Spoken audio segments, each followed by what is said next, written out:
कुछ तस्वीरें भी हम आपको दिखाएंगे। तेजी से नेपाल की ओर पानी कैसे बढ़ रहा है और जो दूसरी झील है वो कहां पर स्थित है, कब फटी, सब कुछ आपको एक एक करके तस्वीरें अब आपको दिखाते हैं। बताया जा रहा है कि जो पहली झील फटी है उससे ठीक कुछ ही दूरी पर दूसरी झील है जो बर्स्ट हुई है। राउंड 2 महाप्रलय का कैसा है, नेपाल की ओर तेजी से पानी बढ़ रहा है।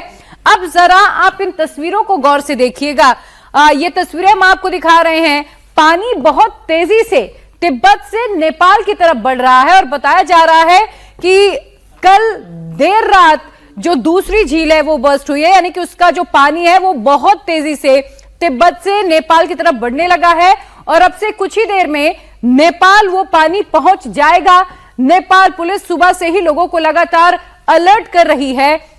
माइक में अनाउंस किया जा रहा है, जो निचले इलाके के लोग हैं उन्हें कहा जा रहा है, जो इन पानी के रास्ते में आने वाले गांव हैं उन्हें तेजी से खाली कराया जा रहा है। रेस्क्यू के लिए तमाम जो स्पेशल टीमें हैं वो तैयार कर ली गई हैं। तेजी से तबाही का सैलाब देखिए कैसे ऊपर से जब पानी ऊपरी फ्लो से नीचे की तरफ आएगा उसका प्रेशर बहुत ज्यादा होगा और इस बीच जो भी बीच में फंसेगा पानी सब कुछ काट कर तिनके की तरह अपने साथ बहाकर लेकर जाएगा।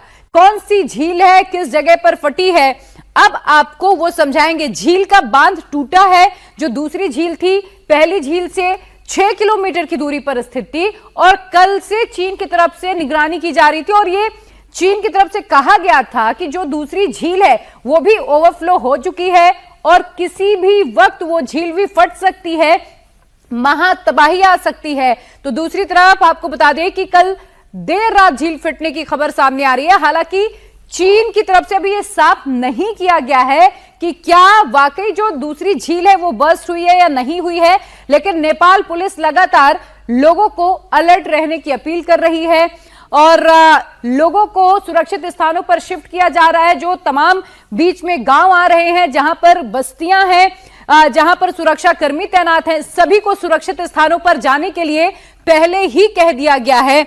26 अगस्त को ग्यूरोंग में फटी झील और आज कहां पर फटी है ये मैं आपको बता देती हूं। 28 अगस्त को दोभान में झील फटी है।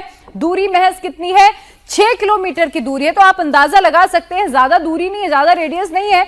और जब यहां से पानी आएगा तो पुराना पानी, पुराना मलबा जो है वो भी अपने साथ बहा कर लाएगा। अब देखना होगा लगभग कितना समय लगेगा, लेकिन बताया जा रहा है 1 से 2 घंटे के भीतर अब किसी भी वक्त जो तिब्बत की ओर से आ रहा पानी है, तेजी से बह रहा सैलाब है, वो नेपाल पहुंच सकता है। दूरी सिर्फ 6 किलोमीटर की है और सिर्फ 1-2 झील नहीं है। अगर मैं पूरे तिब्बत की बात करूं तो 500 से ज्यादा ग्लेशियर की ऐसी छोटी जो झील हैं वो निर्मित हो गई हैं और उनमें से कई ऐसी झील हैं जो बहुत ज्यादा सेंसिटिव है, यानी कि जो कभी भी फट सकती हैं और सैलाब और ज्यादा बढ़ सकता है। लेकिन सवाल बार बार चीन पर उठ रहे हैं कि आखिर चीन ये जो रिपोर्ट है वो सार्वजनिक क्यों नहीं करता है। उसके पीछे की वजह भी चीन को माना जा रहा है क्योंकि तिब्बत में जिस तरीके से वो लगातार इंफ्रास्ट्रक्चर बढ़ा रहा है, बस्तियां बसा रहा है और जो नदियों का नेचुरल वे है उसे वो डाइवर्ट कर दे रहा है, बड़े बड़े प्रोजेक्ट्स बना रहा है, पोर्ट बना रहा है, तो बहुत ज्यादा वो जो इलाका है वो सेंसिटिव हो गया है और वहां पर लैंडस्लाइड होनी शुरू हो चुकी है, मडस्लाइड होनी शुरू हो चुकी हैं। जो बड़े बड़े ग्लेशियर है वो चटक रहे हैं क्योंकि टेम्परेचर भी बढ़ रहा है, जिसके चलते इस तरीके के हालात निर्मित हो गए हैं। झील फटने के बाद बोटेकोशी नदी का जो जल स्तर है वो बढ़ने लगा है और खतरे की वजह से लोगों को अलर्ट किया जा रहा है। रेस्क्यू ऑपरेशन को फिलहाल कुछ घंटे के लिए रोका भी गया है। बोटेकोशी, त्रिशूली और नारायणी नदी के पास के कई गांव खाली करा लिए गए हैं। लोगों और सुरक्षा कर्मियों को तुरंत सुरक्षित जगहों पर जाने के लिए कहा गया है। पहले से लगातार रेस्क्यू और इवैक्यूएट करवा रहे थे और ये अनाउंसमेंट भी कर रहे हैं। अनाउंसमेंट करने के साथ जो इनके कमांडिंग ऑफिसर हैं, कमांडर हैं, वो भी मौजूद हैं। अनाउंसमेंट करते हुए लोगों की आवाजाही पर पूरी तरीके से रोक लगा दी है। सामने की तरफ त्रिशूली नदी है और इसी के उफान की वजह से तेजी के साथ आप अनाउंसमेंट कर रहे हैं।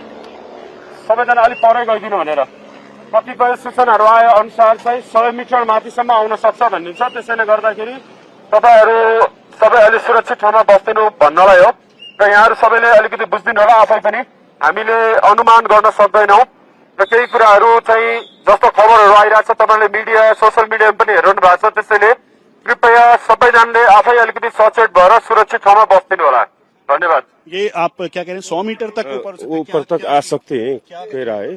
क्या जानकारी दी है? नहीं, अभी ये जो सोशल मीडिया में आए हैं उसमें कहा जा रहा है कि 6 मीटर तक ऊपर भी आ सकता है, इसलिए थोड़ा साइड में बैठना उचित रहेगा। यहाँ पर जो र्यूमर मॉन्गरिंग है उससे हिदायत दी जा रही है कि उससे बचा जाए। सोशल मीडिया की जानकारी के मुताबिक इन्होंने कहा, ये स्काउट कमांडर है, उन्होंने अनाउंसमेंट भी की कि 100 मीटर तक लहरें आ सकती हैं। एक बार ये तस्वीरों के माध्यम से आप त्रिशूली नदी देख लीजिए और इसी के तेज उफान पे जो आपको सामने का स्ट्रेच दिख रहा है, जहां पे पूरा बाजार था वो सब कुछ खत्म हो गया, सब कुछ वाइप आउट हो गया, वहां पर कुछ भी नहीं है। तेज उफान, तेज लहरें अभी बहुत तेज हैं। रसुआ यहां से 40 से 50 किलोमीटर की दूरी पर है। ये जो पूरा डिस्ट्रिक्ट है वो इफेक्टेड एरिया के तौर पर है और यहां पर चारों तरफ आपको जो इस समय त्रासदी की तस्वीर दिखाई दे रही है, इसे शब्दों में बयां करेंगे तो आपको ऐसा लग सकता है कि इस समय बहुत ही सुहानी ये त्रिशूली नदी लगाई रही है, लेकिन ये तेज उफान है और इस उफान के साथ साथ जो घर थे वो सभी लोगों के घर बह गए। ये टापूनुमा पूरा बन गया है। जो यहाँ पे ब्रिज था, जो तस्वीरें आपने देखी, वो ब्रिज पूरा का पूरा ढह गया। आपने कभी ऐसा देखा था, इस तरीके के हालात नेपाल में कभी ऐसी कंडीशन हुई थी?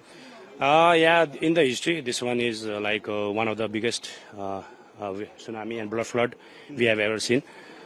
We have also came from little far to distribute some relief. अब But ये we want to thank, like you are from India TV. We want to thank especially Indian government and Indian Prime Minister, also who are helping too much, and all the lot of actors like Sonu Sood and all are helping so much. So thanks to all. अब यहाँ पे जो लोग हैं, स्थानीय लोग, उनके घरों को तो खाली करवा लिया गया है। जो रिलीफ और रेस्क्यू के लिए यहाँ पर लोग आए हैं, उनको भी अब कहा जा रहा है कि वो इस समय रिलीफ और जो मटेरियल है वो ना बांटे। आप यहीं रहते हैं?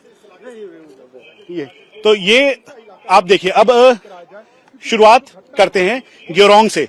ग्योरोंग के बाद तिमुरे एरिया, जिसे गेटवे ऑफ नेपाल आप समझ लीजिए, क्योंकि चाइना नेपाल का बॉर्डर है। और वहां से जैसे ही एंट्री आएगा और यहां पहुंचने में करीबन 30 मिनट लगेगा। पिछली बार जब 30 मिनट का आया तो 9 मीटर तक इसकी लहरें गई। जो इसका पूरा मलबा है वो ऊपर बना और इससे आपको अंदाजा लग जाएगा। जहां पर हम हैं, ये करीबन 100 फीट से ऊंची की इसकी ऊंचाई है और ये चारों तरफ एक तरीके से सिक्योर जोन है। लेकिन तस्वीरें हम आपको दिखा रहे हैं, यहां पर चाहे स्थानीय लोग हों जिनके घर यहां पर हैं, घरों को खाली करवा लिया गया है। ठीक सामने आप देखिए, ये होटल सनशाइन पूरा तरीके से भरा हुआ था। इस समय कोई यहां पर नहीं है, क्योंकि ये ऊंचाई पे होने के बावजूद भी, क्योंकि फ्लैश फ्लड का खतरा है। रेस्क्यू जो लगातार चल रहा था, करीबन 20 से ज्यादा हेलीकॉप्टर्स नेपाल आर्मी के जो चल रहे थे, उसके अलावा एडमिनिस्ट्रेशन के चल रहे थे, उन सभी को रोक दिया गया है, क्योंकि वो रसुआ एरिया में जाकर लगातार रिलीफ और रेस्क्यू के काम में जुटे हुए थे। यहां तक कि हाइड्रो इलेक्ट्रिक पावर स्टेशन की जो तस्वीर हमने दिखाई, उस टनल के अंदर जो लोग थे उनको एक एक करके इवैक्यूएट करने का काम भी नेपाल आर्मी कर रही थी। तो ऐसे में अब से आधे घंटे बाद ये तस्वीर अलग होगी, ये संभवतः कहा जा रहा है। लेकिन एक बार फिर से हम कहते हैं, सोशल मीडिया के र्यूमर मॉन्गरिंग के चक्कर में बिल्कुल भी ना पड़े। जो Nepal army, Nepal air force, Nepal police जो आपको ऑफिशियल जानकारी दे रही है, उस जानकारी के मुताबिक ही इस पे यकीन करें। तो आपने ग्राउंड जीरो से रिपोर्ट देखी।